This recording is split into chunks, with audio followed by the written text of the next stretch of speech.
ये एक नया तरीका है लोगों को ब्लैकमेल करने का।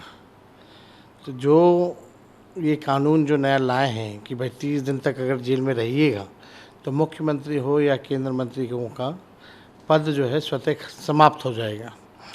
तो ये कानून जो है स्पेशली शुरुआत कर रहे हैं चंद्रबाबू नायडू जी के लिए और नीतीश जी के लिए, जो है ब्लैकमेल करने के लिए, डराने के लिए ये कानून जो है लाया जा रहा है। ये लोग जो 400 पार का नारा जो बोलते थे और गिर करके आ गए और दूसरी पार्टियों पे जो मजबूर होना पड़ गया, उसलिए ये तरकीब अमित शाह जी ने निकाला है। और ये कानून केवल शुरुआती तौर पर अगर देखा जाए तो नीतीश कुमार जी और चंद्रबाबू नायडू जी को ब्लैकमेल करने के लिए, डराने के लिए जो है लाया जा रहा है।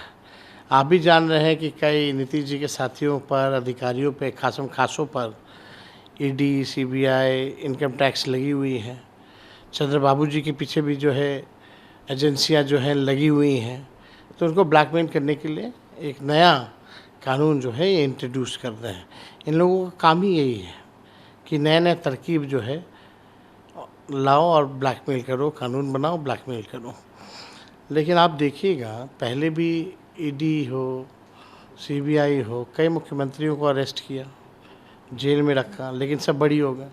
चाहे अरविंद केजरीवाल हो, हेमंत सोरेन हो, कई मंत्री हों, सब तो बड़ी हो गए।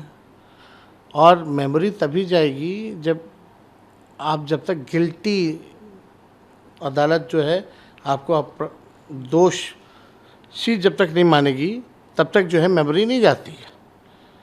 तो ये केवल कानून जो है आई वॉश के लिए है और जानबूझ करके ये लाया गया है लोगों को ब्लैकमेल करने के लिए। और ये लोग हमेशा ब्लैकमेल करेंगे। इन लोगों ने तो ठेका ले रखा है कुछ विदेशी ताकतों से मिलकर के कि देश के लोकतंत्र और संविधान को ख़त्म कर दें। अब इंस्पेक्टर भी चाहे तो वो भी मुख्यमंत्री को गिरफ्तार कर ले, 30 दिन तक रख के उसकी सदस्यता चली जाएगी। तो ये जो है लोकतंत्र को कमज़ोर करने के लिए और संविधान को तार करके ये कानून जो है लाया जा रहा है। तो आप कह रहे हैं कि ये बिहार चुनाव को देखते हुए और नीतीश जी को भाई आप समझिए, नीतीश जी को डरा के, नीतीश जी को जो सीटें मिलेंगी लिमिट में रहिए और जो जेडीयू को टिकट मिलेगा वो बीजेपी के लोगों को एडजस्ट कीजिए उसमें।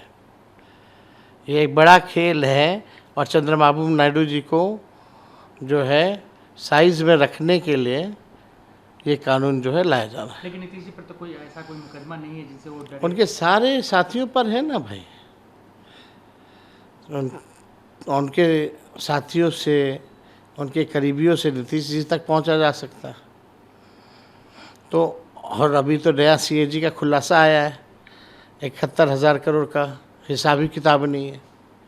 नया केस भी बना सकते हैं लोग। अच्छा, तो सीएजी का जो घोटाला हुआ है वो भी इसको इम्पैक्ट करेगा? आप क्या हो सकता है, कौन जाने। लेकिन ये कानून जो है लोगों को ब्लैकमेल करने के लिए अमित शाह जी ला रहे हैं।